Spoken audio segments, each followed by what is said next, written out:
احمق لوگ کہیں گے کہ مسلمان جس قبلے پر پہلے سے چلے آتے تھے اب اس سے کیوں منہ پھیر بیٹھے؟ تم کہہ دو کہ مشرق اور مغرب سب خدا ہی کا ہے، وہ جس کو چاہتا ہے سیدھے رستے پر چلاتا ہے۔ اور اسی طرح ہم نے تم کو امت معتدل بنایا ہے تاکہ تم لوگوں پر گواہ بنو اور پیغمبر آخر الزماں تم پر گواہ بنے۔ اور جس قبلے پر تم پہلے تھے اس کو ہم نے اس لیے مقرر کیا تھا کہ معلوم کریں کہ کون ہمارے پیغمبر کا تابع رہتا ہے اور کون الٹے پاؤں پھر جاتا ہے۔ اور یہ بات یعنی تحویل قبلہ لوگوں کو گراں معلوم ہوئی، مگر جن کو خدا نے ہدایت بخشی وہ اسے گراں نہیں سمجھتے، اور خدا ایسا نہیں کہ تمہارے ایمان کو یوں ہی کھو دے۔ خدا تو لوگوں پر بڑا مہربان اور صاحب رحمت ہے۔ اے محمد صلی اللہ علیہ وآلہ وسلم، ہم تمہارا آسمان کی طرف منہ پھیر پھیر کر دیکھنا دیکھ رہے ہیں، سو ہم تم کو اسی قبلے کی طرف جس کو تم پسند کرتے ہو منہ کرنے کا حکم دیں گے، تو اپنا منہ مسجد حرام یعنی خانہ کعبہ کی طرف پھیر لو، اور تم لوگ جہاں ہوا کرو نماز پڑھنے کے وقت اسی مسجد کی طرف منہ کر لیا کرو۔ اور جن لوگوں کو کتاب دی گئی ہے وہ خوب جانتے ہیں کہ نیا قبلہ ان کے پروردگار کی طرف سے حق ہے، اور جو کام یہ لوگ کرتے ہیں خدا ان سے بے خبر نہیں۔ اور اگر تم ان اہل کتاب کے پاس تمام نشانیاں بھی لے کر آؤ تو بھی یہ تمہارے قبلے کی پیروی نہ کرے، اور تم بھی ان کے قبلے کی پیروی کرنے والے نہیں ہو، اور ان میں سے بھی بعض کے قبلے کے پیرو نہیں۔ اور اگر تم باوجود اس کے کہ تمہارے پاس دانش یعنی وحی خدا آ چکی ہے ان کی خواہشوں کے پیچھے چلو گے تو ظالموں میں داخل ہو جاؤ گے۔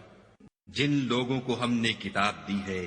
وہ ان پیغمبر آخر الزماں کو اس طرح پہچانتے ہیں جس طرح اپنے بیٹوں کو پہچانا کرتے ہیں، مگر ایک فریق ان میں سے سچی بات کو جان بوجھ کر چھپا رہا ہے۔ اے پیغمبر، یہ نیا قبلہ تمہارے پروردگار کی طرف سے حق ہے، تو تم ہرگز شک کرنے والوں میں نہ ہونا۔ اور ہر ایک فرقے کے لیے ایک سمت مقرر ہے جدھر وہ عبادت کے وقت منہ کیا کرتے ہیں، تو تم نیکیوں میں سبقت حاصل کرو۔ تم جہاں ہوگے خدا تم سب کو جمع کرے گا، بے شک خدا ہر چیز پر قادر ہے۔ اور تم جہاں سے نکلو نماز میں اپنا منہ مسجد محترم کی طرف کر لیا کرو، بے شبہ وہ تمہارے پروردگار کی طرف سے حق ہے، اور تم لوگ جو کچھ کرتے ہو اللہ اس سے بے خبر نہیں۔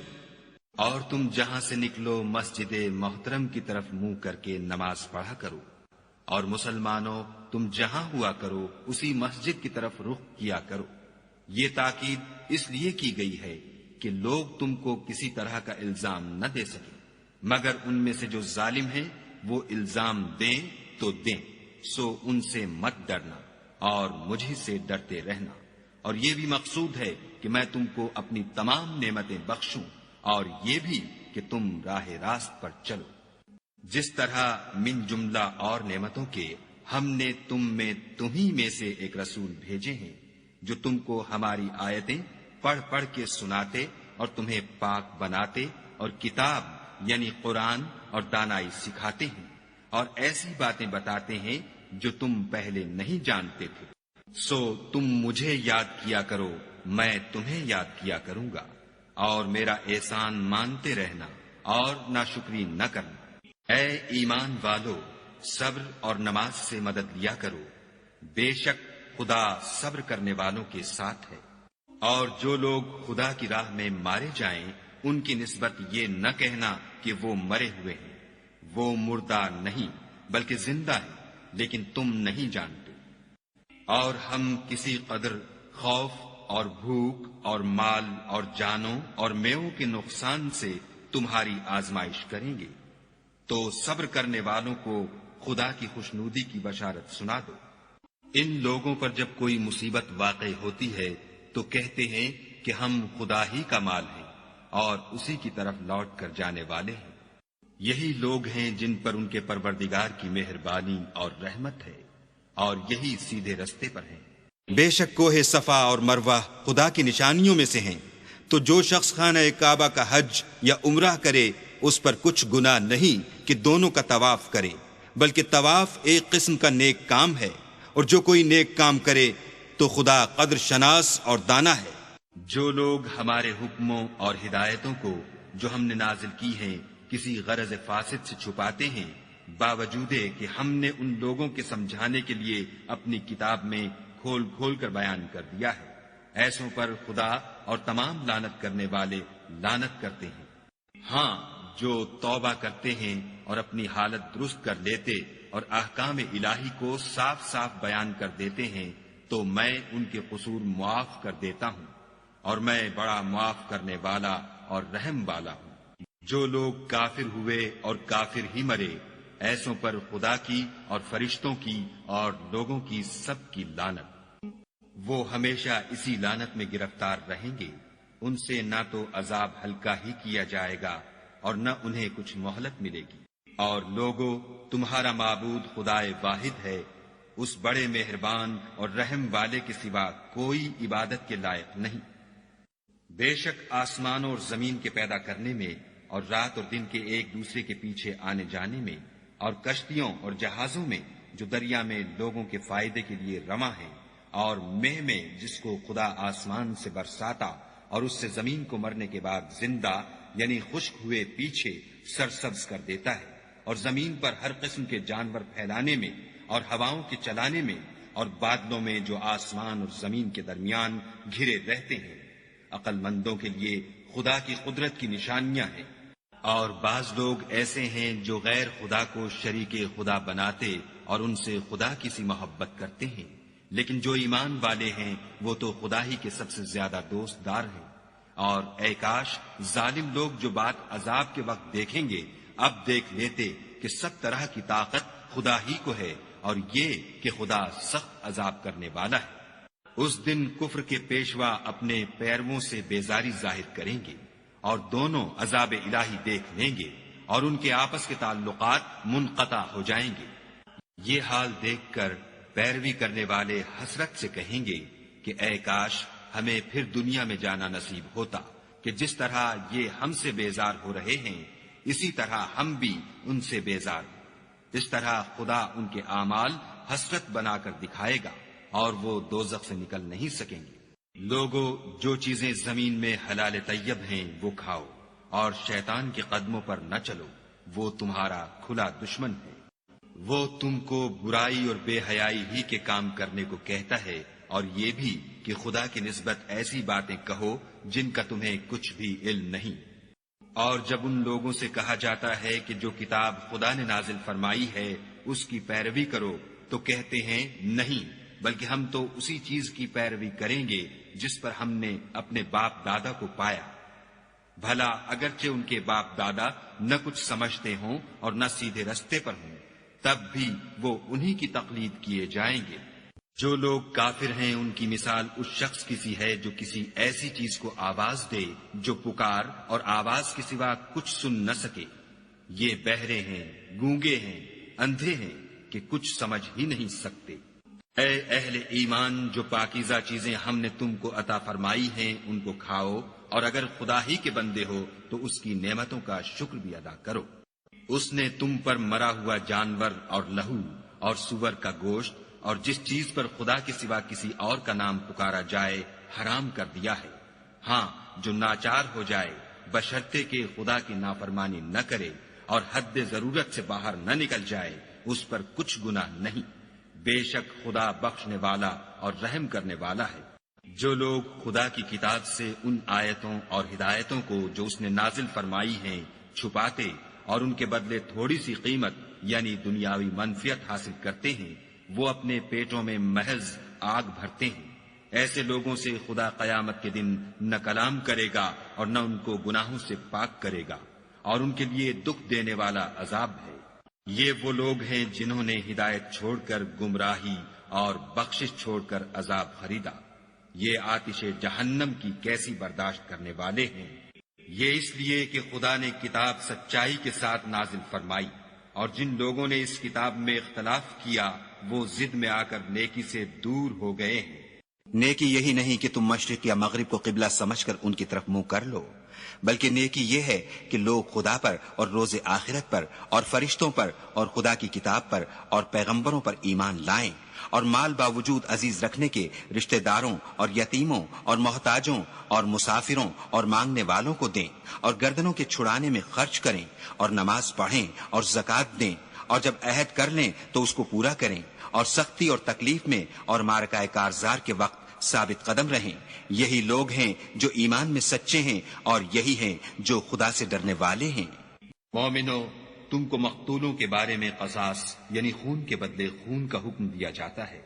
اس طرح پر کہ آزاد کے بدلے آزاد مارا جائے، اور غلام کے بدلے غلام، اور عورت کے بدلے عورت، اور اگر قاتل کو اس کے مقتول بھائی کے قصاص میں سے کچھ معاف کر دیا جائے تو وارث مقتول کو پسندیدہ طریق سے قرارداد کی پیروی یعنی مطالبہ خون بہا کرنا اور قاتل کو خوش خوئی کے ساتھ ادا کرنا چاہیے۔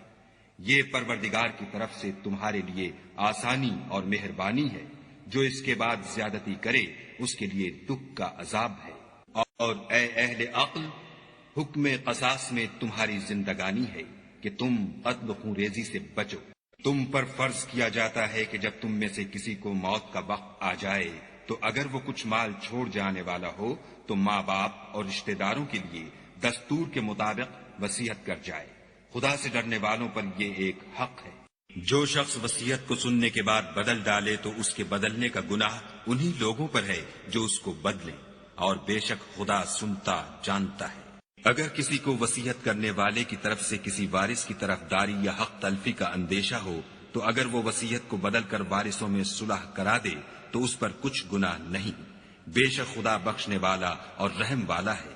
مومنو، تم پر روزے فرض کیے گئے ہیں جس طرح تم سے پہلے لوگوں پر فرض کیے گئے تھے تاکہ تم پرہیزگار بنو۔ روزوں کے دن گنتی کے چند روز ہیں، تو جو شخص تم میں سے بیمار ہو یا سفر میں ہو تو دوسرے دنوں میں روزوں کا شمار پورا کر لے، اور جو لوگ روزہ رکھنے کی طاقت رکھیں لیکن رکھیں نہیں وہ روزے کے بدلے محتاج کو کھانا کھلا دیں، اور جو کوئی شوق سے نیکی کرے تو اس کے حق میں زیادہ اچھا ہے، اور اگر سمجھو تو روزہ رکھنا ہی تمہارے حق میں بہتر ہے۔ روزوں کا مہینہ رمضان کا مہینہ ہے جس میں قرآن اول نازل ہوا، جو لوگوں کا رہنما ہے اور جس میں ہدایت کی کھلی نشانیاں ہیں، اور جو حق و باطل کو الگ الگ کرنے والا ہے۔ تو جو کوئی تم میں سے اس مہینے میں موجود ہو چاہیے کہ پورے مہینے کے روزے رکھے، اور جو بیمار ہو یا سفر میں ہو تو دوسرے دنوں میں رکھ کر ان کا شمار پورا کر لے۔ خدا تمہارے حق میں آسانی چاہتا ہے اور سختی نہیں چاہتا، اور یہ آسانی کا حکم اس لیے دیا گیا ہے کہ تم روزوں کا شمار پورا کر لو، اور اس احسان کے بدلے کہ خدا نے تم کو ہدایت بخشی ہے تم اس کو بزرگی سے یاد کرو اور اس کا شکر کرو۔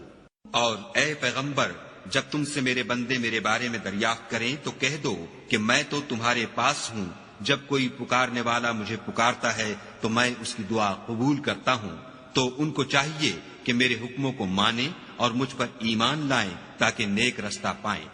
روزوں کی راتوں میں تمہارے لیے اپنی عورتوں کے پاس جانا جائز کر دیا گیا ہے، وہ تمہاری پوشاک ہیں اور تم ان کی پوشاک ہو۔ خدا کو معلوم ہے کہ تم ان کے پاس جانے سے اپنے حق میں خیانت کرتے تھے، سو اس نے تم پر مہربانی کی اور تمہاری حرکات سے درگزر فرمائی۔ اب تم کو اختیار ہے کہ ان سے مباشرت کرو، اور خدا نے جو چیز تمہارے لیے لکھ رکھی ہے یعنی اولاد، اس کو خدا سے طلب کرو، اور کھاؤ اور پیو یہاں تک کہ صبح کی سفید دھاری رات کی سیاہ دھاری سے الگ نظر آنے لگے، پھر روزہ رکھ کر رات تک پورا کرو۔ اور جب تم مسجدوں میں اعتکاف بیٹھے ہو تو ان سے مباشرت نہ کرو، یہ خدا کی حدیں ہیں، ان کے پاس نہ جانا۔ اسی طرح خدا اپنی آیتیں لوگوں کے سمجھانے کے لیے کھول کھول کر بیان فرماتا ہے تاکہ وہ پرہیزگار بنے۔ اور ایک دوسرے کا مال ناحق نہ کھاؤ، اور نہ اس کو رشوتاً حاکموں کے پاس پہنچاؤ، تاکہ لوگوں کے مال کا کچھ حصہ ناجائز طور پر نہ کھا جاؤ، اور اسے تم جانتے بھی ہو۔ اے محمد صلی اللہ علیہ وآلہ وسلم، لوگ تم سے نئے چاند کے بارے میں دریافت کرتے ہیں کہ گھٹتا بڑھتا کیوں ہے؟ کہہ دو کہ وہ لوگوں کے کاموں کی میعادیں اور حج کے وقت معلوم ہونے کا ذریعہ ہے، اور نیکی اس بات میں نہیں کہ احرام کی حالت میں گھروں میں ان کے پچھواڑے کی طرف سے آؤ، بلکہ نیکوکار وہ ہے جو پرہیزگار ہو اور گھروں میں ان کے دروازوں سے آیا کرو، اور خدا سے ڈرتے رہو تاکہ نجات پاؤ۔ اور جو لوگ تم سے لڑتے ہیں تم بھی خدا کی راہ میں ان سے لڑو، مگر زیادتی نہ کرنا کہ خدا زیادتی کرنے والوں کو دوست نہیں رکھتا۔ اور ان کو جہاں پاؤ قتل کر دو، اور جہاں سے انہوں نے تم کو نکالا ہے یعنی مکے سے، وہاں سے تم بھی ان کو نکال دو۔ اور دین سے گمراہ کرنے کا فساد قتل و خون ریزی سے کہیں بڑھ کر ہے۔ اور جب تک وہ تم سے مسجد محترم یعنی خانہ کعبہ کے پاس نہ لڑیں، تم بھی وہاں ان سے نہ لڑنا۔ ہاں اگر وہ تم سے لڑیں تو تم ان کو قتل کر ڈالو، کافروں کی یہی سزا ہے۔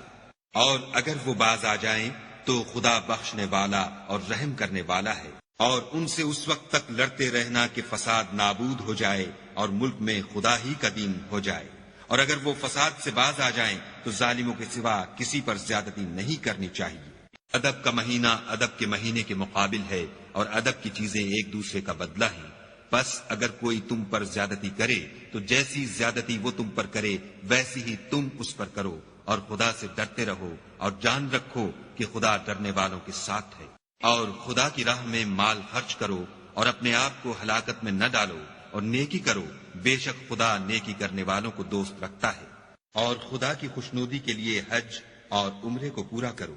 اور اگر رستے میں روک لیے جاؤ تو جیسی قربانی میسر ہو کر دو، اور جب تک قربانی اپنے مقام پر نہ پہنچ جائے سر نہ مڈاؤ۔ اور اگر کوئی تم میں بیمار ہو یا اس کے سر میں کسی طرح کی تکلیف ہو تو اگر وہ سر منڈا لے تو اس کے بدلے روزے رکھے یا صدقہ دے یا قربانی کرے۔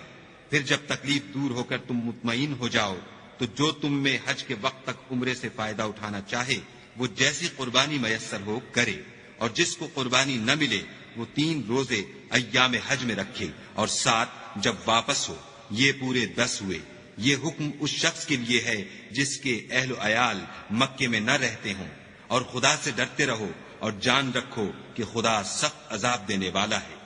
حج کے مہینے معین ہیں جو معلوم ہیں، تو جو شخص ان مہینوں میں حج کی نیت کر لے تو حج کے دنوں میں نہ عورتوں سے اختلاط کرے، نہ کوئی برا کام کرے، اور نہ کسی سے جھگڑے۔ اور جو نیک کام تم کرو گے وہ خدا کو معلوم ہو جائے گا۔ اور زاد راہ یعنی رستے کا خرچ ساتھ لے جاؤ، کیونکہ بہتر فائدہ زاد راہ کا پرہیزگاری ہے۔ اور اے اہل عقل مجھ سے ڈرتے رہو۔ اس کا تمہیں کچھ گناہ نہیں کہ حج کے دنوں میں بذریعہ تجارت اپنے پروردگار سے روزی طلب کرو، اور جب عرفات سے واپس ہونے لگو تو مشعر حرام یعنی مزدلفے میں خدا کا ذکر کرو، اور اس طرح ذکر کرو جس طرح اس نے تم کو سکھایا، اور اس سے پیشتر تم لوگ ان طریقوں سے محض ناواقف تھے۔ پھر جہاں سے اور لوگ واپس ہوں وہیں سے تم بھی واپس ہو، اور خدا سے بخشش مانگو، بے شک خدا بخشنے والا اور رحمت کرنے والا ہے۔ پھر جب حج کے تمام ارکان پورے کر چکو تو مینا میں خدا کو یاد کرو جس طرح اپنے باپ دادا کو یاد کیا کرتے تھے، بلکہ اس سے بھی زیادہ۔ اور بعض لوگ ایسے ہیں جو خدا سے التجا کرتے ہیں کہ اے پروردگار ہم کو جو دینا ہے دنیا ہی میں عنایت کر۔ ایسے لوگوں کا آخرت میں کچھ حصہ نہیں۔ اور بعض ایسے ہیں کہ دعا کرتے ہیں کہ پروردگار ہم کو دنیا میں بھی نعمت عطا فرما اور آخرت میں بھی نعمت بخشیو، اور دوزخ کے عذاب سے محفوظ رکھیو۔ یہی لوگ ہیں جن کے لیے ان کے کاموں کا حصہ یعنی اجر نیک تیار ہے، اور خدا جلد حساب لینے والا اور جلد اجر دینے والا ہے۔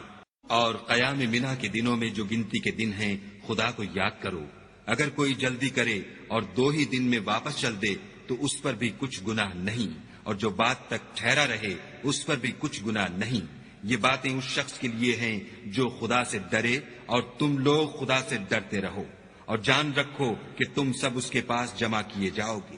اور کوئی شخص تو ایسا ہے جس کی گفتگو دنیا کی زندگی میں تم کو دلکش معلوم ہوتی ہے، اور وہ اپنے معافی الضمیر پر خدا کو گواہ بناتا ہے، حالانکہ وہ سخت جھگڑالو ہے۔ اور جب پیٹھ پھیر کر چلا جاتا ہے تو زمین میں دوڑتا پھرتا ہے تاکہ اس میں فتنہ انگیزی کرے اور کھیتی کو برباد اور انسانوں اور حیوانوں کی نسل کو نابود کر دے، اور خدا فتنہ انگیزی کو پسند نہیں کرتا۔ اور جب اس سے کہا جاتا ہے کہ خدا سے خوف کر تو غرور اس کو گناہ میں پھنسا دیتا ہے، سو ایسے کو جہنم سزاوار ہے، اور وہ بہت برا ٹھکانہ ہے۔ اور کوئی شخص ایسا ہے کہ خدا کی خوشنودی حاصل کرنے کے لیے اپنی جان بیچ ڈالتا ہے، اور خدا بندوں پر بہت مہربان ہے۔ مومنو، اسلام میں پورے داخل ہو جاؤ اور شیطان کے پیچھے نہ چلو، وہ تو تمہارا صریح دشمن ہے۔ پھر اگر تم احکام روشن پہنچ جانے کے بعد لڑکھڑا جاؤ تو جان رکھو کہ خدا غالب اور حکمت والا ہے۔ کیا یہ لوگ اسی بات کے منتظر ہیں کہ ان پر خدا کا عذاب بادل کے سائبانوں میں آ نازل ہو اور فرشتے بھی اتر آئیں اور کام تمام کر دیا جائے اور سب کاموں کا رجوع خدا ہی کی طرف ہے؟ اے محمد صلی اللہ علیہ وآلہ وسلم، بنی اسرائیل سے پوچھو کہ ہم نے ان کو کتنی کھلی نشانیاں دیں، اور جو شخص خدا کی نعمت کو اپنے پاس آنے کے بعد بدل دے تو خدا سخت عذاب کرنے والا ہے۔ اور جو کافر ہیں ان کے لیے دنیا کی زندگی خوشنما کر دی گئی ہے اور وہ مومنوں سے تمسخر کرتے ہیں، لیکن جو پرہیزگار ہیں وہ قیامت کے دن ان پر غالب ہوں گے، اور خدا جس کو چاہتا ہے بے شمار رزق دیتا ہے۔ پہلے تو سب لوگوں کا ایک ہی مذہب تھا، لیکن وہ آپس میں اختلاف کرنے لگے تو خدا نے ان کی طرف بشارت دینے والے اور ڈر سنانے والے پیغمبر بھیجے اور ان پر سچائی کے ساتھ کتابیں نازل کی، تاکہ جن امور میں لوگ اختلاف کرتے تھے ان کا ان میں فیصلہ کر دے۔ اور اس میں اختلاف بھی انہی لوگوں نے کیا جن کو کتاب دی گئی تھی، باوجود کہ ان کے پاس کھلے ہوئے احکام آ چکے تھے، اور یہ اختلاف انہوں نے صرف آپس کی ضد سے کیا۔ تو جس امر حق میں وہ اختلاف کرتے تھے خدا نے اپنی مہربانی سے مومنوں کو اس کی راہ دکھا دی، اور خدا جس کو چاہتا ہے سیدھا رستہ دکھا دیتا ہے۔ کیا تم یہ خیال کرتے ہو کہ یوں ہی بہشت میں داخل ہو جاؤ گے، اور ابھی تو تم کو پہلے لوگوں کی سی مشکلیں تو پیش آئی ہی نہیں؟ ان کو بڑی بڑی سختیاں اور تکلیفیں پہنچیں، اور وہ صعوبتوں میں ہلا ہلا دیے گئے،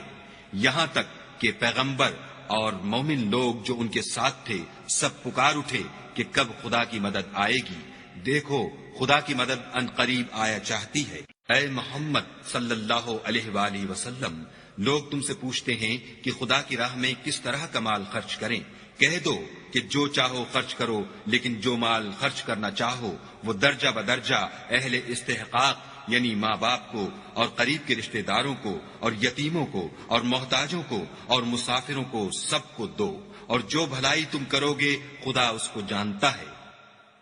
مسلمانوں، تم پر خدا کے رستے میں لڑنا فرض کر دیا گیا ہے۔ وہ تمہیں ناگوار تو ہوگا، مگر عجب نہیں کہ ایک چیز تم کو بری لگے اور وہ تمہارے حق میں بھلی ہو، اور عجب نہیں کہ ایک چیز تم کو بھلی لگے اور وہ تمہارے لیے مضر ہو، اور ان باتوں کو خدا ہی بہتر جانتا ہے اور تم نہیں جانتے۔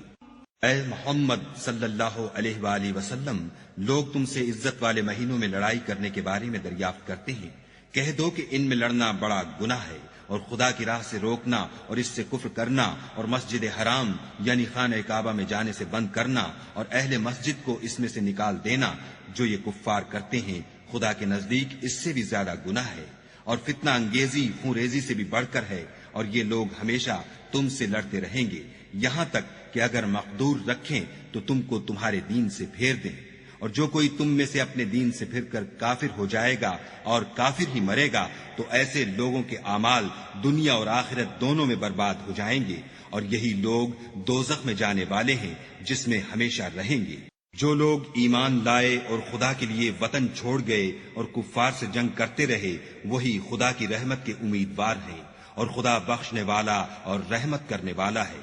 اے پیغمبر، لوگ تم سے شراب اور جوئے کا حکم دریافت کرتے ہیں۔ کہہ دو کہ ان میں نقصان بڑے ہیں اور لوگوں کے لیے کچھ فائدے بھی ہیں، مگر ان کے نقصان فائدوں سے کہیں زیادہ ہیں۔ اور یہ بھی تم سے پوچھتے ہیں کہ خدا کی راہ میں کون سا مال خرچ کریں۔ کہہ دو کہ جو ضرورت سے زیادہ ہو۔ اس طرح خدا تمہارے لیے اپنے احکام کھول کھول کر بیان فرماتا ہے تاکہ تم سوچو، یعنی دنیا اور آخرت کی باتوں میں غور کرو۔ اور تم سے یتیموں کے بارے میں بھی دریافت کرتے ہیں۔ کہہ دو کہ ان کی حالت کی اصلاح بہت اچھا کام ہے، اور اگر تم ان سے مل جل کر رہنا یعنی خرچ اکٹھا رکھنا چاہو تو وہ تمہارے بھائی ہیں، اور خدا خوب جانتا ہے کہ خرابی کرنے والا کون ہے اور اصلاح کرنے والا کون، اور اگر خدا چاہتا تو تم کو تکلیف میں ڈال دیتا، بے شک خدا غالب اور حکمت والا ہے۔ اور مومنوں، مشرک عورتوں سے جب تک ایمان نہ لائیں نکاح نہ کرنا، کیونکہ مشرک عورت خواہ تم کو کیسی ہی بھلی لگے اس سے مومن لونڈی بہتر ہے، اور اسی طرح مشرک مرد جب تک ایمان نہ لائیں مومن عورت کو ان کی زوجیت میں نہ دینا، کیونکہ مشرک مرد سے خواہ وہ تم کو کیسا ہی بھلا لگے مومن غلام بہتر ہے۔ یہ مشرک لوگوں کو دوزخ کی طرف بلاتے ہیں اور خدا اپنی مہربانی سے بہشت اور بخشش کی طرف بلاتا ہے اور اپنے حکم لوگوں سے کھول کھول کر بیان کرتا ہے تاکہ نصیحت حاصل کریں۔ اور تم سے حیض کے بارے میں دریافت کرتے ہیں، کہہ دو وہ تو نجاست ہے، سو ایام حیض میں عورتوں سے کنارہ کش رہو، اور جب تک پاک نہ ہو جائیں ان سے مقاربت نہ کرو۔ ہاں جب پاک ہو جائیں تو جس طریق سے خدا نے تمہیں ارشاد فرمایا ہے ان کے پاس جاؤ، کچھ شک نہیں کہ خدا توبہ کرنے والوں اور پاک صاف رہنے والوں کو دوست رکھتا ہے۔ تمہاری عورتیں تمہاری کھیتی ہیں، تو اپنی کھیتی میں جس طرح چاہو جاؤ، اور اپنے لیے نیک عمل آگے بھیجو، اور خدا سے ڈرتے رہو اور جان رکھو کہ ایک دن تمہیں اس کے روبرو حاضر ہونا ہے۔ اور اے پیغمبر ایمان والوں کو بشارت سنا دو، اور خدا کے نام کو اس بات کا ہیلا نہ بنانا کہ اس کی قسمیں کھا کھا کر سلوک کرنے اور پرہیزگاری کرنے اور لوگوں میں صلح و سازگاری کرانے سے رک جاؤ، اور خدا سب کچھ سنتا اور جانتا ہے۔ خدا تمہاری لغو قسموں پر تم سے مواخذہ نہیں کرے گا، لیکن جو قسمیں تم قصد دلی سے کھاؤ گے ان پر مواخذہ کرے گا، اور خدا بخشنے والا بردبار ہے۔ جو لوگ اپنی عورتوں کے پاس جانے کی قسم کھا لیں ان کو 4 مہینے انتظار کرنا چاہیے، اگر اس عرصے میں قسم سے رجوع کر لیں تو خدا بخشنے والا مہربان ہے، اور اگر طلاق کا ارادہ کر لیں تو بھی خدا سنتا اور جانتا ہے۔ اور طلاق والی عورتیں 3 حیض تک اپنے تئیں روکے رہیں، اور اگر وہ خدا اور روز قیامت پر ایمان رکھتی ہیں تو ان کو جائز نہیں کہ خدا نے جو کچھ ان کے شکم میں پیدا کیا ہے اس کو چھپائیں، اور ان کے خامند اگر پھر موافقت چاہیں تو اس مدت میں وہ ان کو اپنی زوجیت میں لے لینے کے زیادہ حقدار ہیں۔ اور عورتوں کا حق مردوں پر ویسا ہی ہے جیسے دستور کے مطابق مردوں کا حق عورتوں پر ہے، البتہ مردوں کو عورتوں پر فضیلت ہے، اور خدا غالب اور صاحب حکمت ہے۔ طلاق صرف 2 بار ہے، یعنی جب 2 دفعہ طلاق دے دی جائے تو پھر عورتوں کو یا تو بطریق شائستہ نکاح میں رہنے دینا ہے یا بھلائی کے ساتھ چھوڑ دینا، اور یہ جائز نہیں کہ جو مہر تم ان کو دے چکے ہو اس میں سے کچھ واپس لے لو۔ ہاں اگر زن و شوہر کو خوف ہو کہ وہ خدا کی حدوں کو قائم نہیں رکھ سکیں گے تو اگر عورت خاوند کے ہاتھ سے رہائی پانے کے بدلے میں کچھ دے ڈالے تو دونوں پر کچھ گناہ نہیں، یہ خدا کی مقرر کی ہوئی حدیں ہیں، ان سے باہر نہ نکلنا، اور جو لوگ خدا کی حدوں سے باہر نکل جائیں گے وہ گناہگار ہوں گے۔ پھر اگر شوہر 2 طلاقوں کے بعد تیسری طلاق عورت کو دے دے تو اس کے بعد جب تک عورت کسی دوسرے شخص سے نکاح نہ کر لے اس سے پہلے شوہر پر حلال نہ ہوگی۔ ہاں اگر دوسرا خامند بھی طلاق دے دے اور عورت اور پہلا خامند پھر ایک دوسرے کی طرف رجوع کر لیں تو ان پر کچھ گناہ نہیں، بشرطے کہ دونوں یقین کریں کہ خدا کی حدوں کو قائم رکھ سکیں گے، اور یہ خدا کی حدیں ہیں، ان کو وہ ان لوگوں کے لیے بیان فرماتا ہے جو دانش رکھتے ہیں۔ اور جب تم عورتوں کو 2 دفعہ طلاق دے چکو اور ان کی عدت پوری ہو جائے تو انہیں یا تو حسن سلوک سے نکاح میں رہنے دو یا بطریق شائستہ رخصت کر دو، اور اس نیت سے ان کو نکاح میں نہ رہنے دینا چاہیے کہ انہیں تکلیف دو اور ان پر زیادتی کرو، اور جو ایسا کرے گا وہ اپنا ہی نقصان کرے گا، اور خدا کے احکام کو ہنسی اور کھیل نہ بناؤ۔ اور خدا نے تم کو جو نعمتیں بخشی ہیں اور تم پر جو کتاب اور دانائی کی باتیں نازل کی ہیں جن سے وہ تمہیں نصیحت فرماتا ہے ان کو یاد کرو، اور خدا سے ڈرتے رہو اور جان رکھو کہ خدا ہر چیز سے واقف ہے۔ اور جب تم عورتوں کو طلاق دے چکو اور ان کی عدت پوری ہو جائے تو ان کو دوسرے شوہروں کے ساتھ جب وہ آپس میں جائز طور پر راضی ہو جائیں نکاح کرنے سے مت روکو۔ اس حکم سے اس شخص کو نصیحت کی جاتی ہے جو تم میں خدا اور روز آخرت پر یقین رکھتا ہے، یہ تمہارے لیے نہایت خوب اور بہت پاکیزگی کی بات ہے، اور خدا جانتا ہے اور تم نہیں جانتے۔ اور مائیں اپنے بچوں کو پورے 2 سال دودھ پلائیں، یہ حکم اس شخص کے لیے ہے جو پوری مدت تک دودھ پلوانا چاہے، اور دودھ پلانے والی ماؤں کا کھانا اور کپڑا دستور کے مطابق باپ کے ذمے ہوگا۔ کسی شخص کو اس کی طاقت سے زیادہ تکلیف نہیں دی جاتی تو یاد رکھو کہ نہ تو ماں کو اس کے بچے کے سبب نقصان پہنچایا جائے اور نہ باپ کو اس کی اولاد کی وجہ سے نقصان پہنچایا جائے، اور اسی طرح نان نفقہ بچے کے وارث کے ذمے ہے، اور اگر دونوں یعنی ماں باپ آپس کی رضامندی اور صلاح سے بچے کا دودھ چھڑانا چاہیں تو ان پر کچھ گناہ نہیں، اور اگر تم اپنی اولاد کو دودھ پلوانا چاہو تو تم پر کچھ گناہ نہیں، بشرطے کہ تم دودھ پلانے والیوں کو دستور کے مطابق ان کا حق جو تم نے دینا کیا تھا دے دو، اور خدا سے ڈرتے رہو اور جان رکھو کہ جو کچھ تم کرتے ہو خدا اس کو دیکھ رہا ہے۔ اور جو لوگ تم میں سے مر جائیں اور عورتیں چھوڑ جائیں تو عورتیں 4 مہینے اور 10 دن اپنے آپ کو روکے رہیں، اور جب یہ عدت پوری کر چکیں اور اپنے حق میں پسندیدہ کام یعنی نکاح کر لیں تو تم پر کچھ گناہ نہیں، اور خدا تمہارے سب کاموں سے واقف ہے۔ اگر تم کنائے کی باتوں میں عورتوں کو نکاح کا پیغام بھیجو یا نکاح کی خواہش کو اپنے دلوں میں مخفی رکھو تو تم پر کچھ گناہ نہیں۔ خدا کو معلوم ہے کہ تم ان سے نکاح کا ذکر کرو گے، مگر ایام عدت میں اس کے سوا کہ دستور کے مطابق کوئی بات کہہ دو، پوشیدہ طور پر ان سے قول و قرار نہ کرنا، اور جب تک عدت پوری نہ ہو لے نکاح کا پختہ ارادہ نہ کرنا، اور جان رکھو کہ جو کچھ تمہارے دلوں میں ہے خدا کو سب معلوم ہے، تو اس سے ڈرتے رہو اور جان رکھو کہ خدا بخشنے والا اور حلم والا ہے۔ اور اگر تم عورتوں کو ان کے پاس جانے یا ان کا مہر مقرر کرنے سے پہلے طلاق دے دو تو تم پر کچھ گناہ نہیں، ہاں ان کو دستور کے مطابق کچھ خرچ ضرور دو، یعنی مقدور والا اپنے مقدور کے مطابق دے اور تنگ دست اپنی حیثیت کے مطابق، نیک لوگوں پر یہ ایک طرح کا حق ہے۔ اور اگر تم عورتوں کو ان کے پاس جانے سے پہلے طلاق دے دو لیکن مہر مقرر کر چکے ہو تو آدھا مہر دینا ہوگا، ہاں اگر عورتیں مہر بخش دیں یا مرد جن کے ہاتھ میں عقد نکاح ہے اپنا حق چھوڑ دیں اور پورا مہر دے دیں تو ان کو اختیار ہے، اور اگر تم مرد لوگ ہی اپنا حق چھوڑ دو تو یہ پرہیزگاری کی بات ہے، اور آپس میں بھلائی کرنے کو فراموش نہ کرنا، کچھ شک نہیں کہ خدا تمہارے سب کاموں کو دیکھ رہا ہے۔ مسلمانوں، سب نمازیں خصوصاً بیچ کی نماز یعنی نماز عصر پورے التزام کے ساتھ ادا کرتے رہو، اور خدا کے آگے ادب سے کھڑے رہا کرو۔ اگر تم خوف کی حالت میں ہو تو پیادے یا سوار جس حال میں ہو نماز پڑھ لو، پھر جب امن و اطمینان ہو جائے تو جس طریق سے خدا نے تم کو سکھایا ہے جو تم پہلے نہیں جانتے تھے، خدا کو یاد کیا کرو۔ اور جو لوگ تم میں سے مر جائیں اور عورتیں چھوڑ جائیں وہ اپنی عورتوں کے حق میں وصیت کر جائیں کہ ان کو 1 سال تک خرچ دیا جائے اور گھر سے نہ نکالی جائیں، ہاں اگر وہ خود گھر سے چلی جائیں اور اپنے حق میں پسندیدہ کام یعنی نکاح کر لیں تو تم پر کچھ گناہ نہیں، اور خدا زبردست حکمت والا ہے۔ اور مطلقہ عورتوں کو بھی دستور کے مطابق نان و نفقہ دینا چاہیے، پرہیزگاروں پر یہ بھی حق ہے۔ اسی طرح خدا اپنے احکام تمہارے لیے بیان فرماتا ہے تاکہ تم سمجھو۔ بھلا تم نے ان لوگوں کو نہیں دیکھا جو شمار میں ہزاروں ہی تھے اور موت کے ڈر سے اپنے گھروں سے نکل بھاگے تھے، تو خدا نے ان کو حکم دیا کہ مر جاؤ، پھر ان کو زندہ بھی کر دیا۔ کچھ شک نہیں کہ خدا لوگوں پر مہربانی رکھتا ہے، لیکن اکثر لوگ شکر نہیں کرتے۔ اور مسلمانوں، خدا کی راہ میں جہاد کرو اور جان رکھو کہ خدا سب کچھ سنتا اور سب کچھ جانتا ہے۔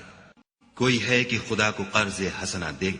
کہ وہ اس کے بدلے اس کو کئی حصے زیادہ دے گا، اور خدا ہی روزی کو تنگ کرتا اور وہی اسے کشادہ کرتا ہے، اور تم اسی کی طرف لوٹ کر جاؤ گے۔ بھلا تم نے بنی اسرائیل کی ایک جماعت کو نہیں دیکھا جس نے موسیٰ کے بعد اپنے پیغمبر سے کہا کہ آپ ہمارے لیے ایک بادشاہ مقرر کر دیں تاکہ ہم خدا کی راہ میں جہاد کریں؟ پیغمبر نے کہا کہ اگر تم کو جہاد کا حکم دیا جائے تو عجب نہیں کہ لڑنے سے پہلو تہی کرو۔ وہ کہنے لگے کہ ہم راہ خدا میں کیوں نہ لڑیں گے جبکہ ہم وطن سے خارج اور بال بچوں سے جدا کر دیے گئے۔ لیکن جب ان کو جہاد کا حکم دیا گیا تو چند اشخاص کے سوا سب پھر گئے، اور خدا ظالموں سے خوب واقف ہے۔ اور پیغمبر نے ان سے یہ بھی کہا کہ خدا نے تم پر طالوت کو بادشاہ مقرر فرمایا ہے۔ وہ بولے کہ اسے ہم پر بادشاہی کا حق کیوں کر ہو سکتا ہے؟ بادشاہی کے مستحق تو ہم ہیں، اور اس کے پاس تو بہت سی دولت بھی نہیں۔ پیغمبر نے کہا کہ خدا نے اس کو تم پر فضیلت دی ہے اور بادشاہی کے لیے منتخب فرمایا ہے۔ اس نے اسے علم بھی بہت سا بخشا ہے اور تن و توش بھی بڑا عطا کیا ہے،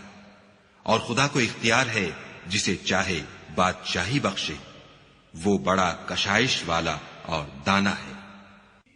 اور پیغمبر نے ان سے کہا کہ ان کی بادشاہی کی نشانی یہ ہے کہ تمہارے پاس ایک صندوق آئے گا جس کو فرشتے اٹھائے ہوئے ہوں گے، اس میں تمہارے پروردگار کی طرف سے تسلی بخشنے والی چیز ہوگی، اور کچھ اور چیزیں بھی ہوں گی جو موسیٰ اور ہارون چھوڑ گئے تھے۔ اگر تم ایمان رکھتے ہو تو یہ تمہارے لیے ایک بڑی نشانی ہے۔ غرض جب طالوت فوجیں لے کر روانہ ہوا تو اس نے ان سے کہا کہ خدا ایک نہر سے تمہاری آزمائش کرنے والا ہے، جو شخص اس میں سے پانی پی لے گا اس کی نسبت تصور کیا جائے گا کہ وہ میرا نہیں، اور جو نہ پیے گا وہ سمجھا جائے گا کہ میرا ہے۔ ہاں اگر کوئی ہاتھ سے چلو بھر پانی لے لے تو خیر، جب وہ لوگ نہر پر پہنچے تو چند شخصوں کے سوا سب نے پانی پی لیا۔ پھر جب طالوت اور مومن لوگ جو اس کے ساتھ تھے نہر کے پار ہو گئے تو کہنے لگے کہ آج ہم میں جالوت اور اس کے لشکر سے مقابلہ کرنے کی طاقت نہیں۔ جو لوگ یقین رکھتے تھے کہ ان کو خدا کے روبرو حاضر ہونا ہے، وہ کہنے لگے کہ بسا اوقات تھوڑی سی جماعت نے خدا کے حکم سے بڑی جماعت پر فتح حاصل کی ہے، اور خدا استقلال رکھنے والوں کے ساتھ ہے۔ اور جب وہ لوگ جالوت اور اس کے لشکر کے مقابل میں آئے تو خدا سے دعا کی کہ اے پروردگار، ہم پر صبر کے دہانے کھول دے اور ہمیں لڑائی میں ثابت قدم رکھ اور لشکر کفار پر فتح یاب کر۔ تو طالوت کی فوج نے خدا کے حکم سے ان کو ہزیمت دی، اور داؤد نے جالوت کو قتل کر ڈالا، اور خدا نے ان کو بادشاہی اور دانائی بخشی، اور جو کچھ چاہا سکھایا۔ اور اگر خدا لوگوں کو ایک دوسرے پر چڑھائی اور حملہ کرنے سے نہ ہٹاتا رہتا تو ملک تباہ ہو جاتا، لیکن خدا اہل عالم پر بڑا مہربان ہے۔ یہ خدا کی آیتیں ہیں جو ہم تم کو سچائی کے ساتھ پڑھ کر سناتے ہیں، اور اے محمد صلی اللہ علیہ وآلہ وسلم، تم بلا شبہ پیغمبروں میں سے ہو۔